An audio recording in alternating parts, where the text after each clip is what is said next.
Family Theater Incorporated presents Mr. Bidderoe's Mission, starring Chester Morris and Cecil Kellaway, with the music of Meredith Willson. Jack Haley is your host.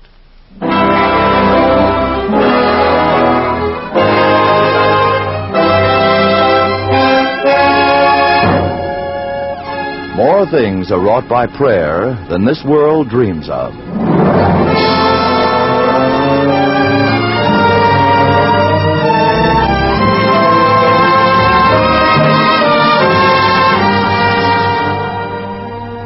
Good evening. This is Jack Haley, your host on the Family Theater tonight.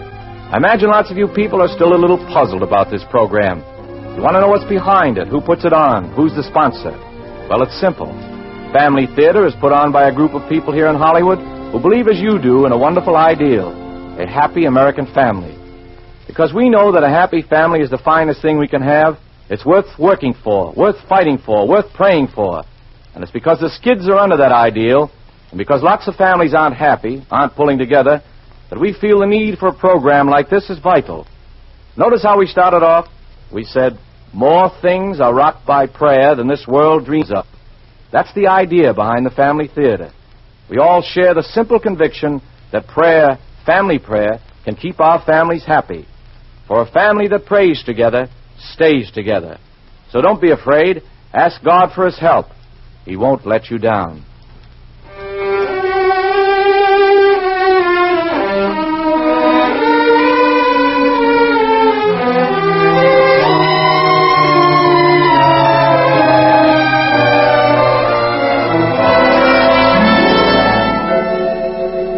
I sat there in a little world of my own. I began to have that feeling which occurs to all of us at times, as though the days and weeks are rushing by too quickly, and we're living in a dream, never fully aware or alert to the reality of what we're doing at the moment, and always pushing those thoughts away as all of us do when we think of death and what's going to happen to us after we die. I sat there and waited for the nurse to tell me to go in. All at once, I seemed to feel very wise, as if I'd been alive a long, long time, had seen everything there was to see, and knew everything there was to know. And then, curiously, I felt something trying to come to me, something I knew would be warm and comfortable if only I would let it through. And yet, uneasily, I forced it out of my consciousness. You may see the doctor now, Mr. Peters. And then I was on my feet. I opened the door to the doctor's office. Mr. Peters? Yes, Doctor? You've been taking these blood transfusions for 6 months now, is that right? What's the verdict, Doctor? I'm afraid your condition is very serious. Worse? Much worse. You can tell me, Doctor. As you know, you're suffering from a particularly vicious form of anemia, and there is no hope for a cure. Yes, I know. How long do I have? You must take a blood transfusion daily from now on, instead of every second day. Yes, Doctor, but I want to know... You must give up working. Well, I've already done that, but How about your family? Do they... I have no family. Elizabeth was the only one, and... Your wife? Yes. She's been gone for almost 3 years. Doctor, I want to know how much longer I have. If you follow my instructions, perhaps 3 months. 3 months. 12 weeks. If you do as I say. And, if I don't? That's up to you. Excitement or exertion might bring the end at any time. I see. Well, thank you, Doctor. It feels rather good to know. As your doctor, Mr. Peters, I must insist that... Thank you, Doctor. But I'm afraid it's out of your hands now. Well, now I knew. And I could only think in my own little world of the things I must do. Curiously, I was neither frightened nor desperate. My mind was already made up how I would spend my remaining time. Now I was bound more closely to myself, withdrawing myself from the world and its people. But I knew that now I could no longer resist that pressure of warmth and comfort which I'd been fighting. For suddenly I became half aware of someone beside me.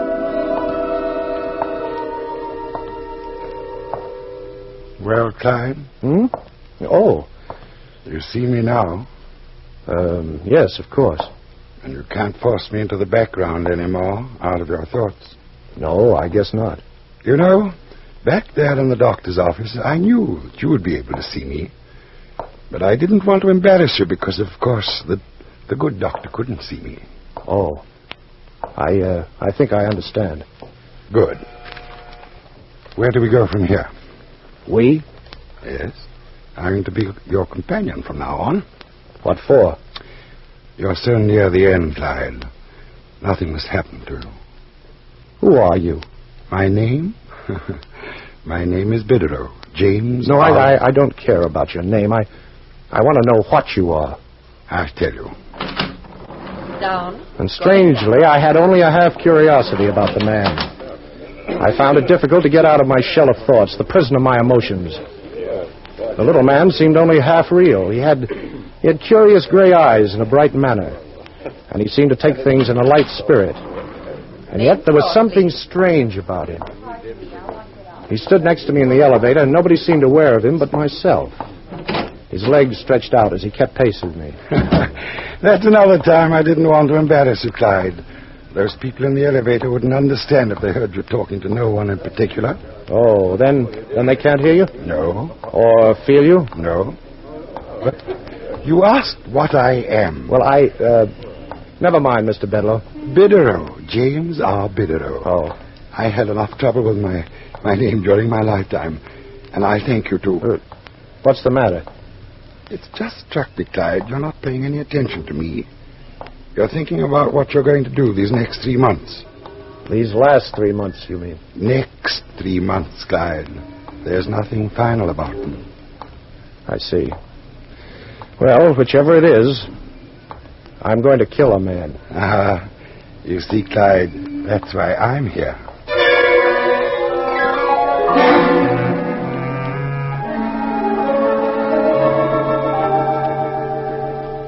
Quite a nice apartment you have here, Clyde. Lovely view. Socks, handkerchiefs, undershirts. Clyde.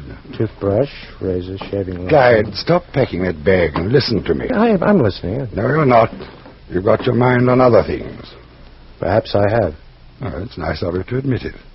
But there are some things I want to take up with you. Oh? First, I want you to try and overcome your horror of death. Think of it as... I have no horror of death. You haven't? No. That's odd. It's never happened to me before. Are you quite sure? I don't even think of it. What do you think about? Well, I don't know if I can tell you exactly. It's a sort of an impatient thinking. It's about a man and how I'll kill him. Clyde, what am I going to do with you? You must root this evil thing from your mind. You can't kill anybody. His name is Thomas L. Tanway. Tell me about it. Perhaps if you got it all off your chest, you'd feel better. No. You're being unreasonable. No. Shall I tell you? Do you know? Yes, of course. Well, then we'll leave it as it is. Would you mind sitting on top of the valise so I can fasten it? No. You'd better do the sitting. Lack of weight, Clyde, you know. I'll snap it shut. Oh, of course. Here. Thanks. Not at all. Where are we going? Boston. What for? Tanway lives there. The doctor said you shouldn't exert yourself.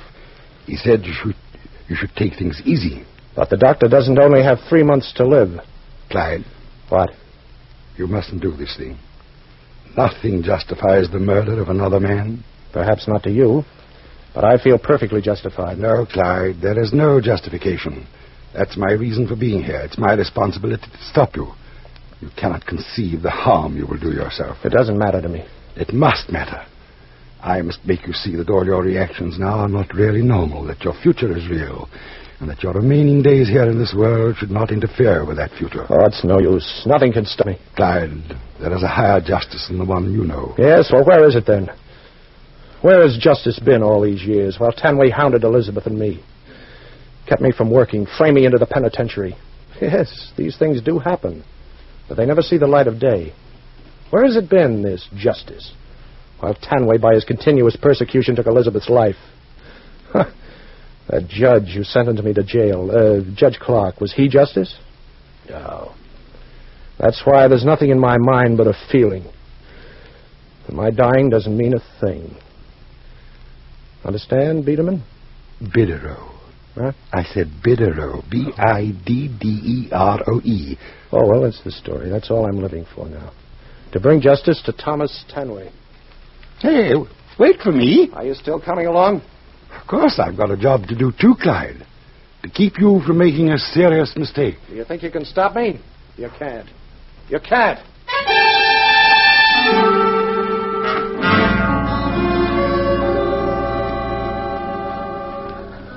I'd like to see Mr. Tanway, please. Your name, please? Clyde Peters. Do you have an appointment, Mr. Peters? No, I'm an old friend of his. Oh, first door to the right. Thanks. Your name, please. Peters.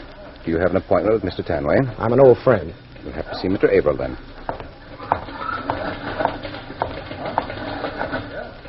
What did you want to see Mr. Tanway about? Perhaps I can help. I'm his assistant. I just wanted to see him. Would you tell him I'm here, please? Oh, well, I'm afraid that's impossible. Mr. Tanway is on a holiday with Judge Clark and Ernest Thompson. Judge Clark? Well, you know him. Yes. Oh.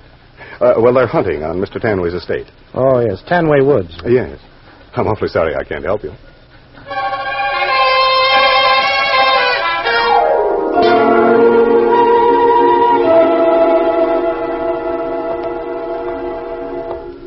I knew he wouldn't be there. How did you know? Oh, just a feeling. Now we can give this thing up, Clyde. You've tried and... I'm going to Tanway Woods. Now, Clyde, don't be obstinate. Don't forget your blood transfusion. I haven't forgotten. How can I? My body doesn't let me forget for a minute.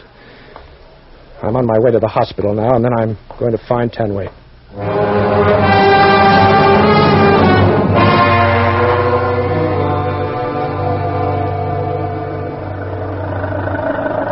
I must say, Clyde, you chose the most uncomfortable vehicle you could find. Well, it was the only car to be had. I was lucky to get it. We've been on this dirt road 2 hours now, and you haven't had your transfusion yet. Do you know where we are? Yes. Well, I don't. Has Maine always been like this? In the late fall, yes. But in the spring, it's wonderful here. The fresh green of the trees is so vivid it almost makes you cry. And the air is so cool and clear and clean. You know, I spent my youth here. So did Elizabeth and Thomas. Judge Clark, too. The one who sent you to jail. Oh, it wasn't his fault. He couldn't help himself. He told me so. That's your justice. That's your idea of compensation. Well, here we are. See the side of that mountain over there? Yes? Well, that's part of Tanway Woods. It extends over the mountain and across the valley. In a few weeks, it'll be white with snow. And the wind will roar down the valley and pile the loose drifts into huge caricatures. Good hunting, eh? Oh, yes, the best. There's the estate. Where? Over there, just beyond the gate. Clyde, how do you plan to do it? With a gun. A gun? Oh, yes. That's a good, quick way. Do you feel all right? I'm tired. Well, here we are. Yes. I don't want you to interfere. I can't, physically. It's getting dark. Clyde, he's not here. I don't believe that I... Yes, sir? Oh, I'd like to see Mr. Tanway, please. He's not in, sir. I'll wait if you don't mind. Was he expecting you, sir? He isn't coming back tonight. Oh. Is there anything I can do for you, sir? No, no thanks. See? I told you. Now we can go back to the city. This country depresses me, Clyde. I know where he is. Where? At the farm. Where's that? In the valley, between the mountains over there. Why don't you give it up, Clyde? Can't you see how everything you try to do fails? You tried it at the office. You tried it here. It's been that way all my life. Did you ever think there might be some divine purpose behind it? There is a great law of equalization and a balance to things. A pendulum which swings both ways. Well, this time I'll swing the pendulum the way I want it to go. You'll never make it across the mountain. You haven't had your transfusion today. Oh, I'm going to a doctor now. Oh? What doctor, may I inquire? I know of one in the village.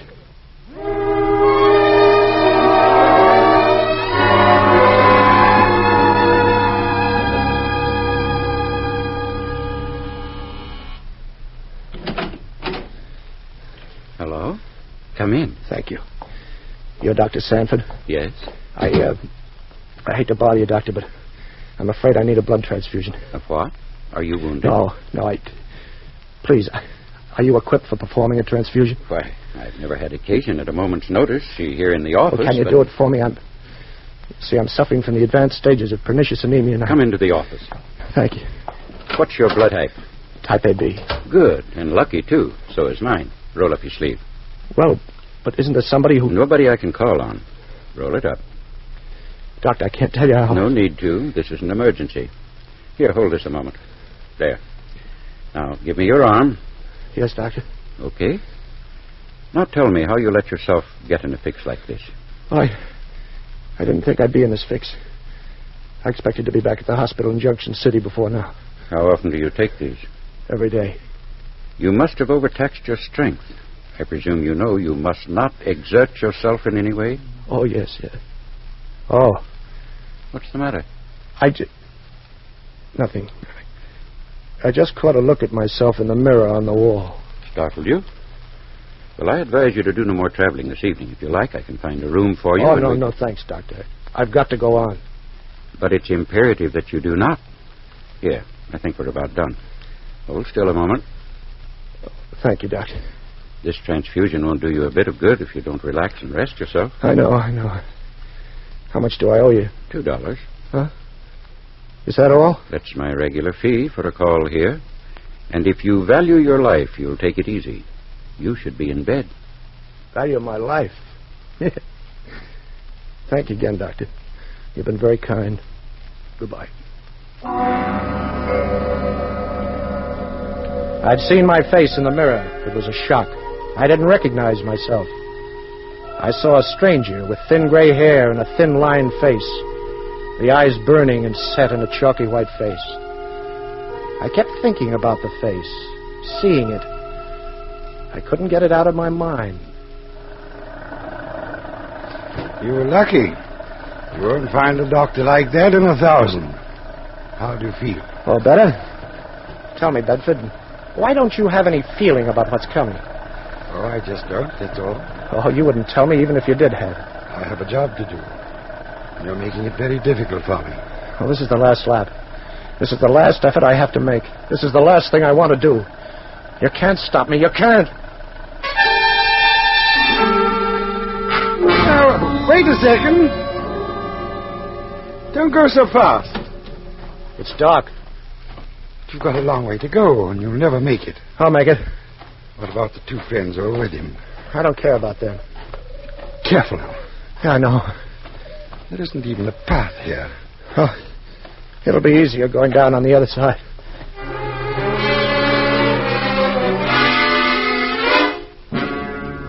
Look out, you almost stumbled on that roof. I know, I saw it. It's very dark here.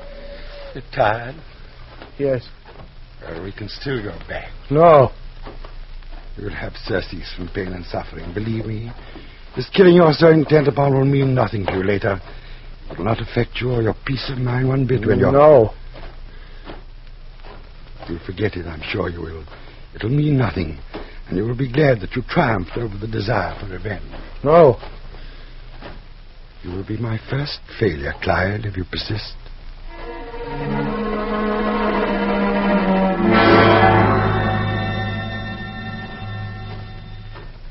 There's the top, right over there.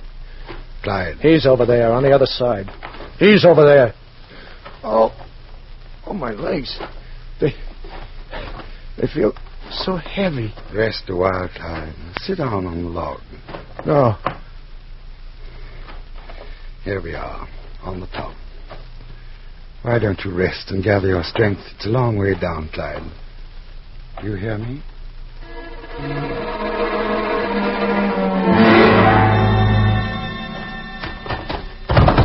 Oh! My ankle. Twisted? Yeah. Yes, but I think it's all right. Your strength is failing. Yes.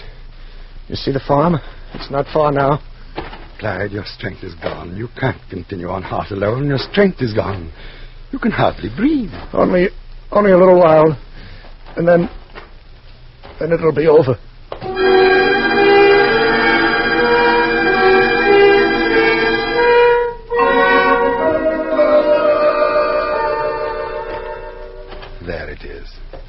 careful. Just a little more. First, you must rest. Here. Sit down. Catch your breath. Yes, I must rest. Yes.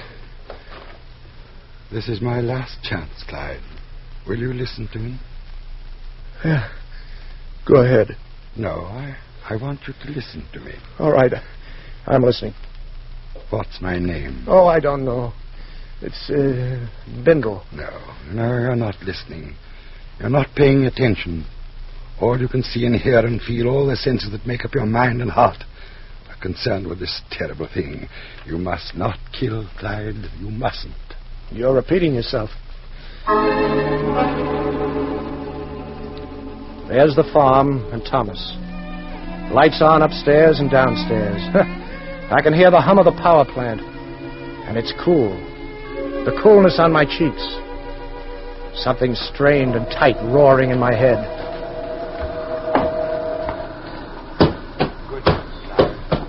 Thank you, Bidderoe. Who the devil it... Clyde Peters. Well, who would have expected you? Haven't you been waiting for me, Thomas? I can't deny it. Come in. Sit down, Clyde. You don't look so good. Have some trouble getting here? Where are your friends? Upstairs. But what brings you here? I came to kill you, Thomas. Huh? That's funny, Clyde. Yeah. They punish people for things like that. Remember? That no longer affects me. Well, you can stop your dramatics, Peters. What do you want? Money? No, Thomas. Not money. Not anything you have, except your life. Are you serious? Yes, Thomas. How are you going to do it? My rifle's on the table. You're not even armed. I have a gun in my pocket. Before you make a move in that direction, you'll be dead. No, wait a minute, Peters. People just don't do these things. Not to you, Thomas. Not up to now, anyway. You see, I've wasted my life trying to fight against your money and influence, while I watched Elizabeth suffer, so that 1,000 times I thought of killing you and myself, but I didn't have the courage. Didn't want to do anything that would hurt Elizabeth. You kept a sword over my head all this time. But now it's over your head, Thomas. How does it feel? It isn't pleasant being aware of it, is it? Just think how it must have felt to me the last 25 years. Listen, I'll do anything. Anything you say. But keep away from me. Anything, Thomas? Yes. Anything. I'll give you money. Do anything you say. Just don't shoot. Give me back Elizabeth, Thomas. Give me back all those years. Well, wait a minute, Clyde. Just a minute. Give me a chance.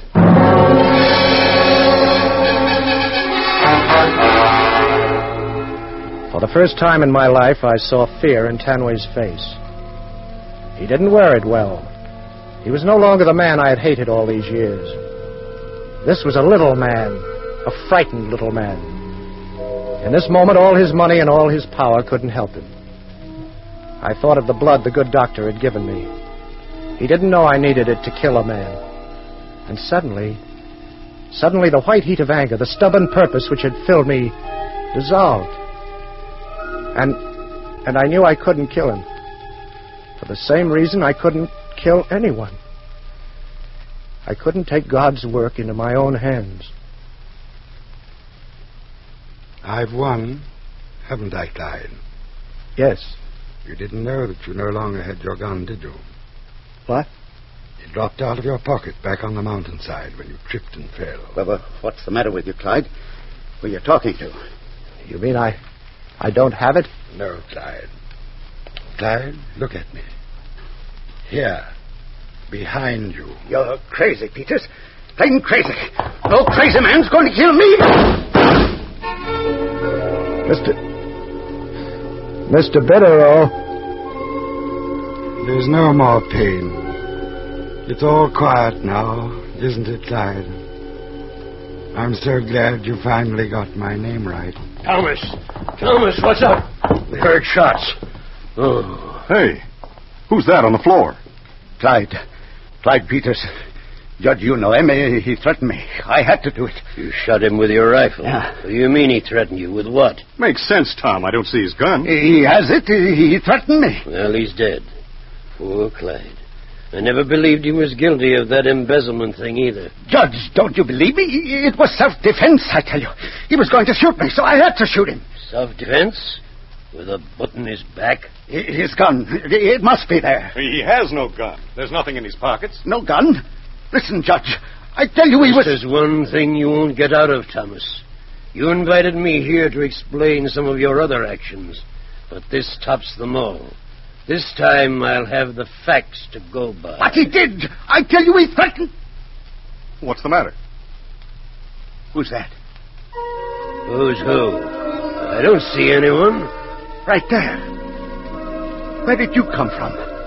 I'll be seeing you, Tanway. Well, Clyde, whatever Mr. Bidderoe was, or whatever you thought he was, he made this story end his way, didn't he? And, Clyde, you can thank heaven for that.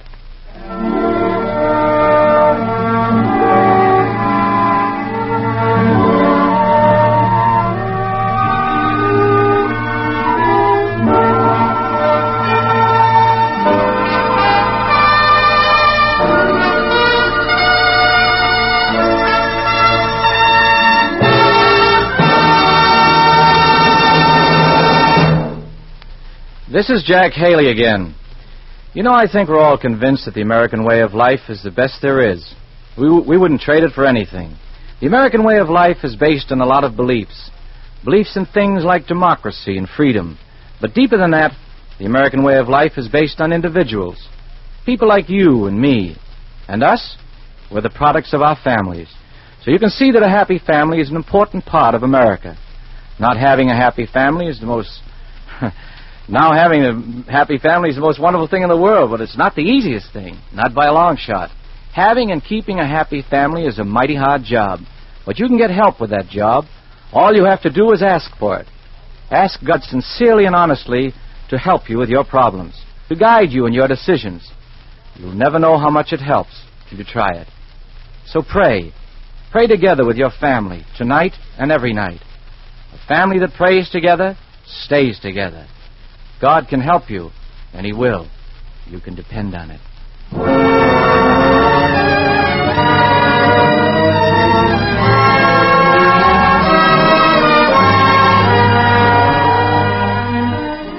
Before saying goodnight, I'd like to thank Chester Morris for his performance as Clyde and Cecil Kellaway for his portrayal of Mr. Bidderoe. And a special word of thanks also to Selig Lester and Merwyn Gerard for writing tonight's play, to Mel Williamson for his direction, and to Meredith Willson for his music.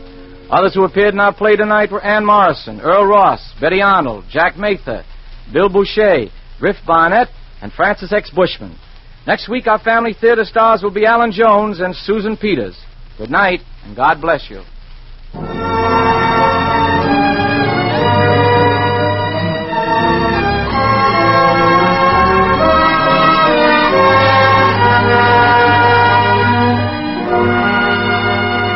This series of the Family Theater broadcast is made possible by the thousands of you who felt the need for this kind of program, by the Mutual Broadcasting System, which has responded to this need, and by the actors and technicians in the motion picture and radio industries who have volunteered their services to fulfill it. This program is heard overseas through the facilities of the United States Armed Forces Radio Services. Tony Loprano speaking. This is the Mutual Broadcasting System.